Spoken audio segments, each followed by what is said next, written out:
Hello friend, இப்போ நம்ம chicken biryani நம்ம இப்போ செய்கிறோம். அதுக்கு 1 கிலோ சிக்கன் வாங்கி வச்சுருக்கிறேன்.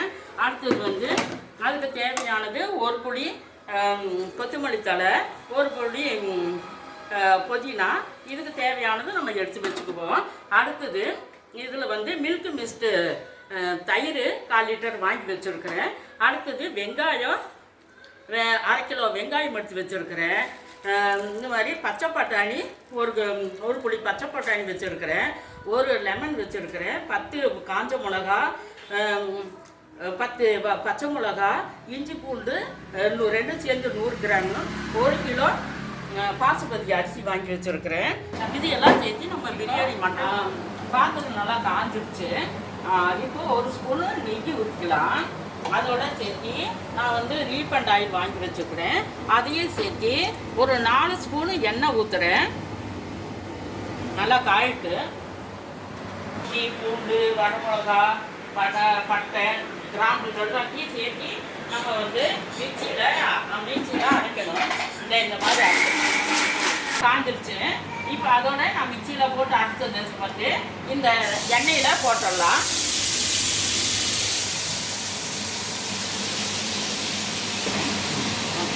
அதோட சேர்த்து இப்போ நல்லா எண்ணெய் பிரிஞ்சு வந்துருச்சு. இஞ்சி பூண்டு வச்சு மசாலாவெல்லாம் நல்லா வெந்துருச்சு.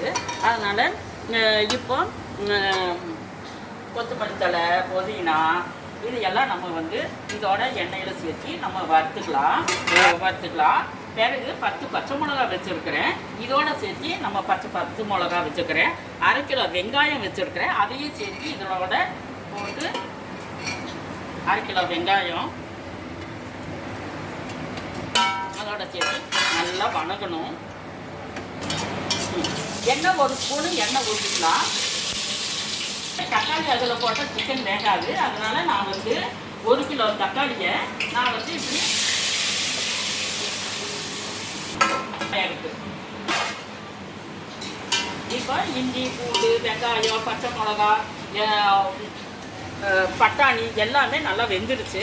அதோட நான் 1 கிலோ சிக்கன் வாங்கி வச்சுக்கிறேன். அதோட சேர்த்து நம்ம இந்த சிக்கனை போட்டுடலாம். போட்டு உப்பு போடணும். இதுக்கு 1 ஸ்பூன் உப்பு போட்டுருவோம். இதுக்கு கொஞ்சம் உப்பு போட்டுடலாம். இது என்ன பிரிய வேணும், நல்லா வேகணும். இப்போ நம்ம சிக்கனை நல்லா தொலாவி விட்டுடலாம்.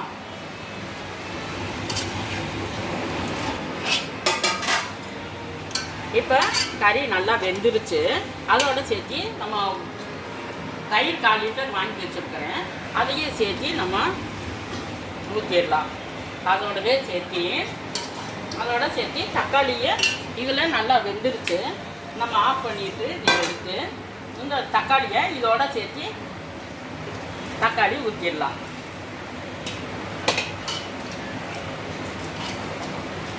இப்போ 1 கிலோ பாசுபதி அரிசி வச்சுருக்கிறேன். அதையும் சேர்த்து இதோட சேர்த்து நல்லா வேகணும். பாசுபதி அரிசி நம்ம போட்டாச்சு. அதோட சேர்த்து இந்த சிக்கனு இது எல்லாமே கலந்துட்டு அதோட நான் 1 கிலோ அரிசின்னா 8 டம்ளர் அரிசிக்கு நான் 16 டம்ளர் ஊற்றணும். நான் 15 டம்ளர் தண்ணி ஊற்றிருக்கிறேன். இனி மூடியை போட்டுக்கலாம். மூடியை போட்டு நல்லா வேகணும். 3/4 பதம் வெந்துருச்சு.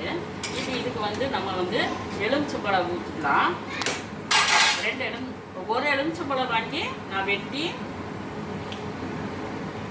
நல்லா புழிஞ்சு விட்டுக்கலாம்.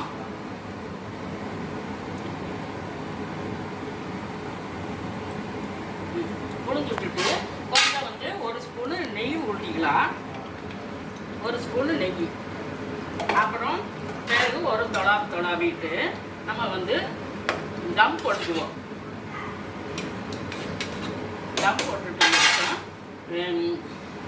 நல்லா சூப்பராக இருக்கும். இந்த இலை சத்து இந்த பிரியாணிக்குள்ளே வரும். இப்படி தம் போட்டுட்டோம்னாக்க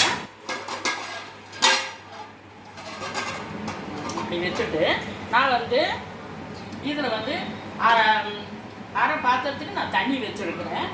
இந்த தண்ணி எப்படி மூடி போட்டுக்கலாம்.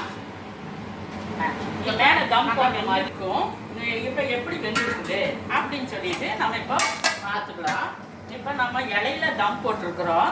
இந்த இலையை எடுத்து நம்ம தள்ளி வச்சுடுவோம். இலையில தம் போட்டங்காட்டி சூப்பராக வெந்திருக்குது பாருங்க. பாசுபதி அரிசியில் பிரியாணி செஞ்சதுனால சூப்பராக இருக்குது. வாங்க, இங்கே வரைக்க சிக்கன் பிரியாணி, அப்புறமா வந்து தயிர் சாலடு. சாப்பிட்டு பாருங்க எப்படி இருக்குதுன்னு சொல்லுங்க. தம்பி கருவாய் கொடுங்க தம்பிக்கு. தம்பிக்கு தம்பி எப்படி இருக்குது சாப்பிட்டு பார்த்து எப்படி இருக்குது பாப்பா எடு. ஹலோ ஃப்ரெண்ட், இதே போல் சிக்கன் பிரியாணி சூப்பராக இருக்குது. இலையில தம் போட்ட காட்டி சூப்பராக இருக்குது. நல்லா வெந்துருச்சு. இதே மாதிரி நீங்கள் ஒரு நாளைக்கு செஞ்சு பாருங்கள். பாய்.